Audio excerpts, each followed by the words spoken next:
السلام عليكم ورحمة الله وبركاته. ازيكم عاملين ايه؟ يا رب تكونوا كلكم في اسعد حال واتم صحة، اللهم امين. النرجسي لما يبقى عايز يرجع لك تاني بعد زواجه التاني مع افتعال مشاكل مع مماطلة، ده معناه ايه؟ زي ما تعودنا مع بعض، لايك وشير وسبسكرايب، ادعموني كتير على صفحتي فيسبوك هناء السيد، ويلا بينا نبدأ الفيديو. يا ترى النرجسي عايز يرجع لك عشان ندمان، عشان حاسس بالغلط من ناحيتك، علشان عايز يعوضك؟ لا طبعا. النرجسي لما بيحب انه يرجع وبيماطل وبيفتعل في مشاكل، فهو عايزك تترجيه وتتوسلي له ان البيت يتلم. ليه؟ لان البيت الاول عند النرجسي هو دليل انه شخص محترم، وانه دليل انه شخص كويس قصاد الناس. خلاص؟ طيب معنى كده ايه؟ معنى كده ان النرجسي غير مستقر في الزيجة الجديدة، ان النرجسي تعبان جدا مع الزيجة الجديدة، ولكن ممكن ما يقدرش انه يسيبها في الوقت الحالي بسبب مصالح مادية، مصالح اجتماعية. هي نرجسية هتشوه سمعته وهتفضحه. خلاص؟ فبالتالي النرجسي محتاج سند، فيعمل ايه؟ محتاج سند بكبر، بغرور، بعنجهية. خلاص؟ فيفتعل معاكي مشاكل ويماطل ويشغل تفكيرك، وانتي شوية شوية تضعفي وتقولي له اللي انت عايزه. مش بعيد كمان انتي اللي تعتذري له، يعني هو مش بعيد انه يجبرك انك انت اللي تعتذري له ويقنعك انك انت السبب في الزيجة التانية دي، وانك انت كنت مقصرة وانت اللي تعباه. خلاص؟ فبالتالي تبقى انت راجعه على اساس ايه؟ على اساس انك ضحيه، وهو ده اللي هو عايزه.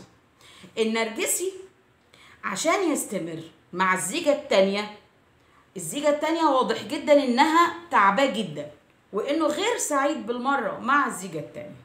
طيب هو يا ترى هيعيش كده ومدرك لنفسه على انه ضحيه؟ ما يقدرش. يعمل ايه؟ يجيبك انت،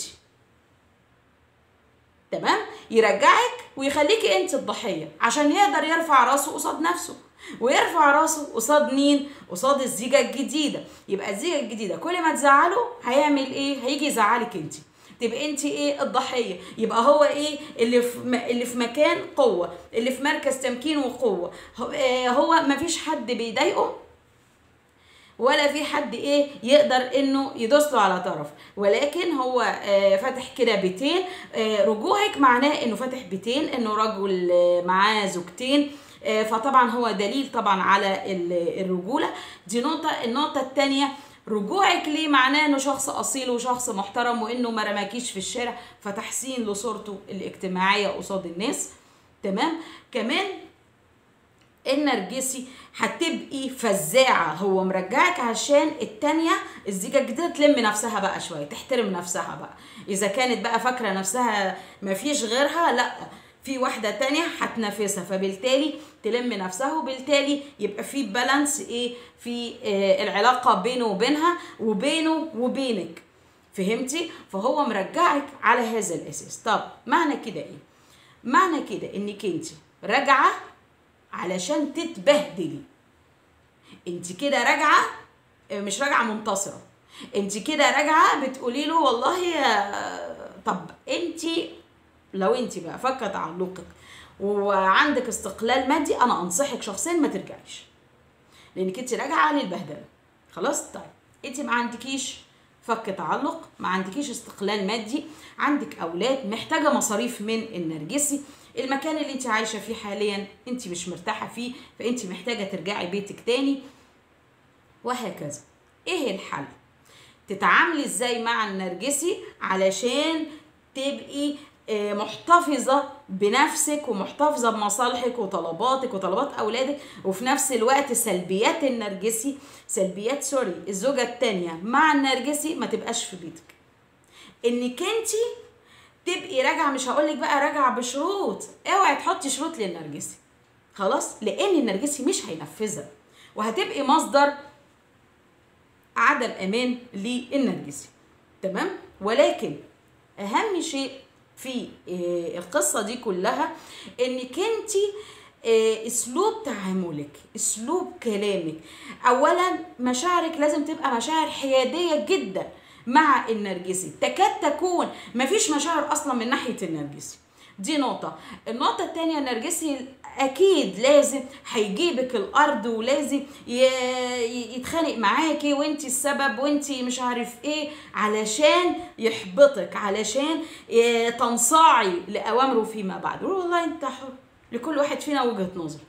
انت شايف كده، خلاص انت حر. انا راجعه عشان ولادي، انا راجعه عشان الم البيت بس، وتسيبيه وتمشي. عمل صمت عقابي، اعملي له انت كمان صمت عقابي. اوعي تحطي في دماغك انك انت هتعملي صمت عقابي فهيروح للتانية. لا، هو كده خلاص، هو علاقته بالتانية مش كويسه نهائي. ولكن اللي انا بقوله لك ده هو تصحيح لصورتك الذهنيه امام النرجسي، لانك لازم تصححيها. ولو ما صححتيهاش هيبقى سلبيات الزوجه التانية بتصب في بيتك، وانت وولادك ضحايا، وهيتسلى عليكم كويس جدا جدا جدا، ومش هتاخدي منه حق ولا باطل، ولا هتاخدي منه اي طلبات. تمام؟ فاهم حاجه مشاعرك تكون حياديه، علاقتك بيه حياديه، لا تعتذري للنرجسي، لا تنتقدي النرجسي، اوعي تعاتبي النرجسي. مش طول الوقت انت مع النرجسي تبقي بتتكلمي وفرحانه انك انت راجعه له. خليكي في حالك شويه، كلام بتفكير، الكلام في حدود، ما تتكلميش بشكل عفوي، ما تتكلميش مع النرجسي بتلقائيه وبصدر رحب، خلاص، عشان ما يمسكش عليكي كلام ياخده ضدك. فهمتي؟ الكلام يبقى بحدود، واسلوب كلامك مع النرجسي اكنك بتتكلمي مع حد غريب.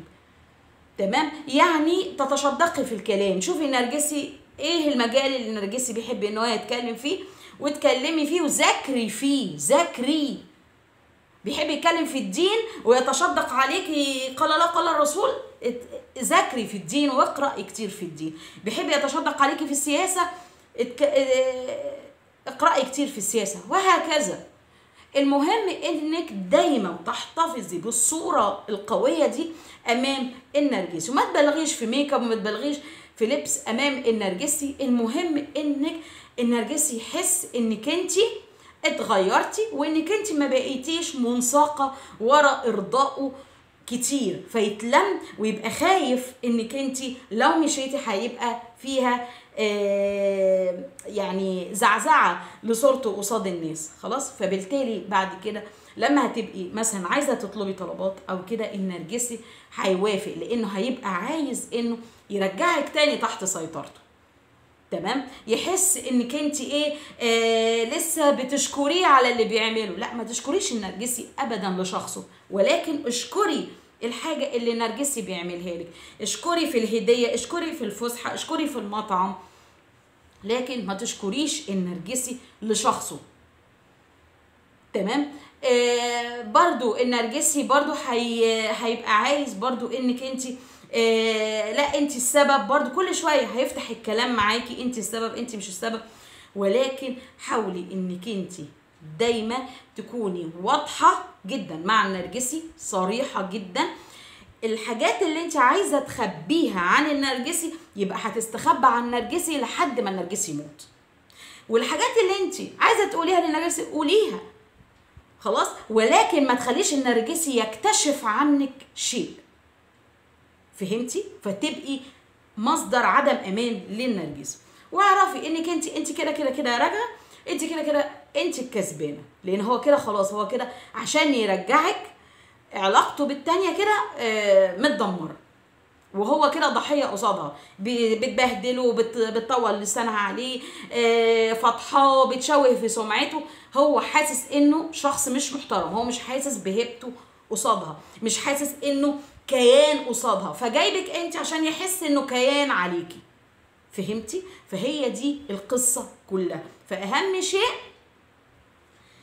تشتغلي على نفسك كويس جدا، ممارسه الرياضه، الاستجمام، تقرب من الله عز وجل، تطوع في اعمال خيريه، كل ده عشان يرفع من طاقتك الايجابيه، واحمي نفسك في النهايه بالمجتمع. زودي دايره معارفك، واعرفي ناس، يبقى في ناس بينك وبينهم حب، ويبقى في بينك وبينهم تفاهم واحترام، فبالتالي عزز صورتك انت الذهنيه امام نفسك وتبقي محترمه نفسك وتبقي عارفه انك مع مضطرب نفسيا. اوعي تصدقي اي كلام النرجسي ممكن ان هو يشوه نفسيتك بيه. تمام. يا رب الفيديو يكون عجبكم، يا رب اكون قدرت اشرح النقاط السابق ذكرها. استودعكم الله الذي لا تضيع ودائعه، والسلام عليكم ورحمه الله وبركاته.